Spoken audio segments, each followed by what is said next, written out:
Hello guys, आज के video में हम डिस्कस करेंगे इलास्टिक सर्च की मॉनिटरिंग। जो इलास्टिक सर्च का नोड आपने स्टार्ट किया है, जो इंडेक्सेस आपने बनाई है, जो क्लस्टर आपने क्रिएट किया है, उसकी हेल्थ क्या है, कैसे ऑपरेट कर रहा है, कब आपको ध्यान देने की ज़रूरत है कि वो सही काम नहीं कर रहा है और कब एक्चुअल में सही काम कर रहा है। तो जब आप यहाँ पे इस ब्रेड क्रम्ब मेन्यू पे आप जाओगे, हैमबर्गर मेन्यू पे, तो आपको नीचे दिखाई देगा स्टैक मॉनिटरिंग। जब आप स्टैक मॉनिटरिंग पे क्लिक करोगे तो आपको कुछ ऐसा यूआई दिखाई देगा। इस यूआई में हम ये दो चीज़ों की हेल्थ अभी बता रहे हैं, क्योंकि इलास्टिक सर्च का स्टैक मॉनिटरिंग है तो इलास्टिक सर्च के जितने कंपोनेंट्स होंगे उन सब का स्टैट्स बताएगा ये आपको। यहाँ पे दो कंपोनेंट है बेसिकली, इलास्टिक सर्च और किबाना। हम देखते हैं किबाना में हम इंटरेस्टेड है इलास्टिक सर्च में। इलास्टिक सर्च में पहला पार्ट है ओवरव्यू।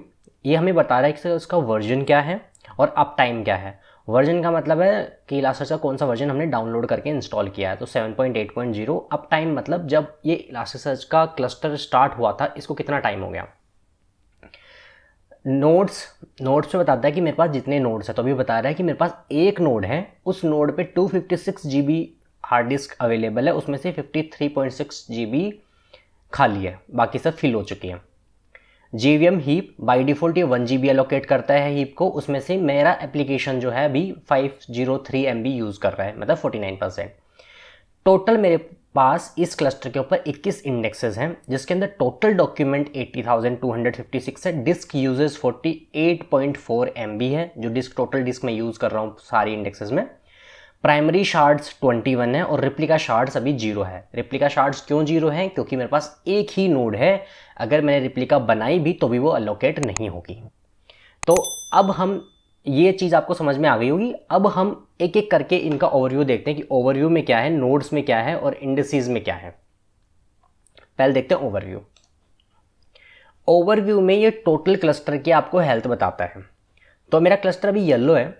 क्लस्टर क्यों येलो है ये तो आपको पता ही होगा कि मेरे पास अभी कुछ इंडेक्सेस है जिनके प्राइमरी शार्ड्स और रिप्लिका शार्ड्स मैंने असाइन कर रखे हैं, बट क्योंकि मेरे पास कोई दूसरा नोड नहीं है तो वो रिप्लिका नोड अभी लोकेट नहीं हुए, इसलिए ये मेरे क्लस्टर को येलो बता रहा है। मेरे पास एक नोड है, मेरे पास 21 इंडेक्सेस हैं। JVM हीप टोटल शार्ड मेरे पास 30। टोटल शार्ड होता है कितने शार्ड मेरे प्राइमरी है और कितने शार्ड मेरे रिप्लिका है।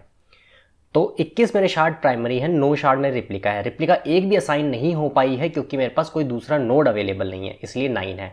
डॉक्यूमेंट काउंट है वो टोटल 80,752। और जो ये डॉक्यूमेंट आप देख रहे हो बढ़ कैसे रहा है, एक्चुअली जो इलास्टिक सर्च के मैट्रिक वगैरह देख रहे हैं ना कि कितना लोड है वगैरह, उसका भी डेटा इलास्टिक सर्च अपने क्लस्टर में डालता रहता है। इसके लिए आपके दो ऑप्शन होते हैं, या तो आप सेम इलास्टिक सर्च में डाल दो या मॉनिटरिंग क्लस्टर नाम से एक अलग क्लस्टर बना लो जिसमें आप अपने क्लस्टर की ये डिटेल्स अपने आप इलास्टिक सर्च फैच करता रहता है। तो इसलिए इसके अंदर डॉक्यूमेंट्स बढ़ रहे हैं।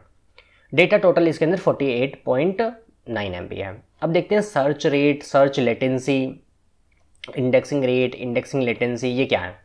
सर्च रेट की मेरी कितनी रिक्वेस्ट पर सेकंड सर्च की जा रही हैं, ये यहाँ पे डिनोट करता है। अगर आपको इधर ग्राफ दिखे कि 200 रिक्वेस्ट, 500 रिक्वेस्ट, तो आप यहाँ से सर्च का अपना ट्रैफिक देख सकते हो। सर्च में सर्च की लेटेंसी का मतलब है जब कोई रिक्वेस्ट सर्च के लिए आ रही है तो इसको कितनी देर बाद रिस्पॉन्स मिल रहा है बेसिकली। यहाँ पे लेटेंसी से आप ये देख सकते हो कि आपका सिस्टम अगर ज़्यादा लेटेंसी, इसका मतलब आपका सिस्टम सही परफॉर्म नहीं कर रहा है, क्यूइंग हो रही है कहीं ना कहीं।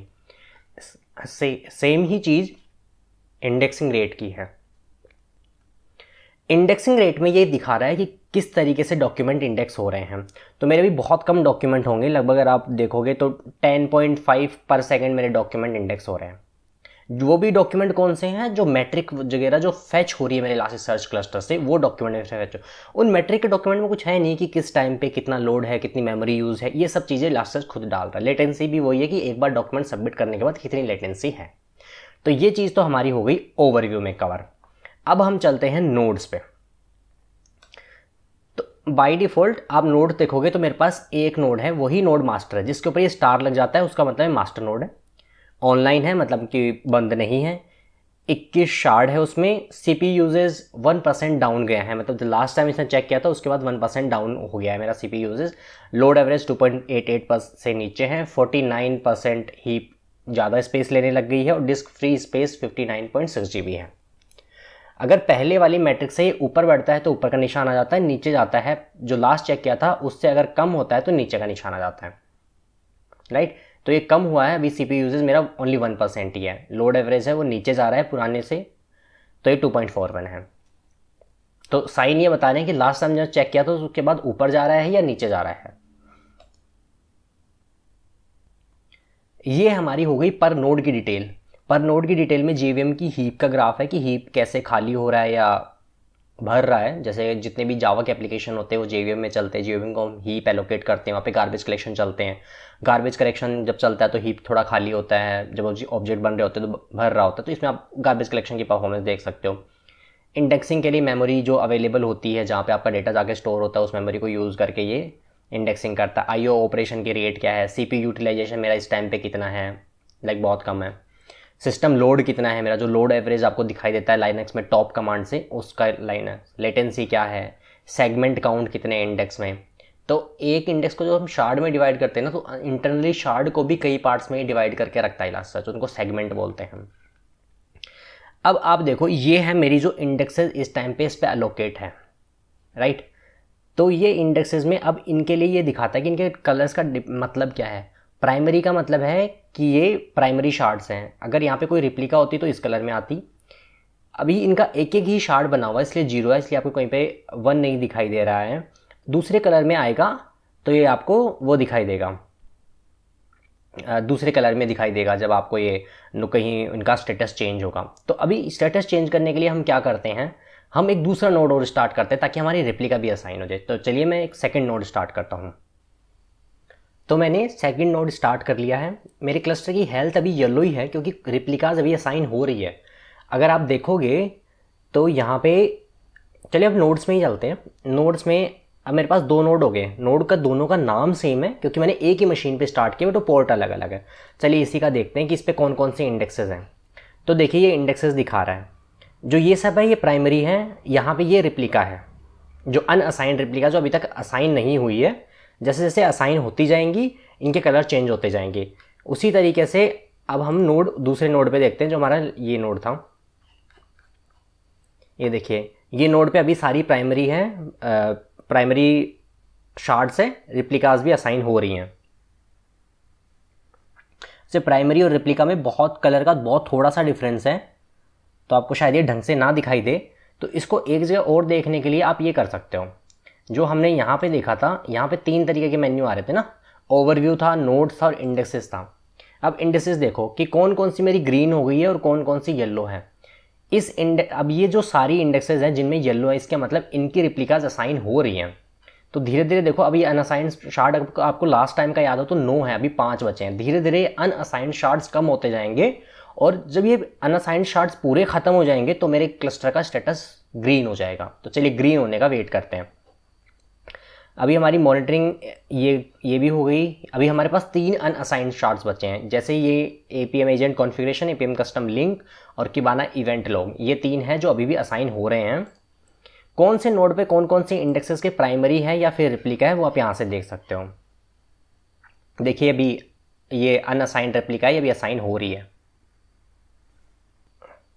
मैंने दोनों नोड्स को साइड बाय साइड खोल लिया है ये दिखाने के लिए कि डिफरेंस कैसे दिखता है। तो प्राइमरी का कलर थोड़ा सा ब्लूइश है, तो अब देखोगे यहाँ पे सारे प्राइमरी है। आप इन दोनों के कलर में डिफरेंस देखो, तो यहाँ पे सारे प्राइमरी है, ये प्राइमरी एलोकेट हो चुके हैं और इनके रेप्लिकाज दूसरे नोड पे जा रही हैं।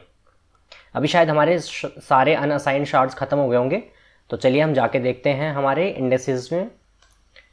इंडेक्सेस में हमने देखा अब हमारा कोई भी अनअसाइंड शार्ड नहीं है और हमारे क्लस्टर की स्टेटस है वो ग्रीन हो गया, मतलब हमारे सारे प्राइमरी अवेलेबल हैं, सारी हमारी रिप्लिकाज अवेलेबल हैं। तो यहाँ से आप सेम ही इन्फॉर्मेशन जो अभी पहले देख रहे थे आप इंडेक्स वाइज देख सकते हो कि पर इंडेक्स का स्टेटस क्या है, मतलब उसकी रिप्लिका अलोकेट है या फिर प्राइमरी अलोकेट है, उसमें डॉक्यूमेंट काउंट कितना है, उसमें डेटा कितना है, उसमें इंडेक्सिंग की रेट क्या है, सर्चिंग रेट क्या है।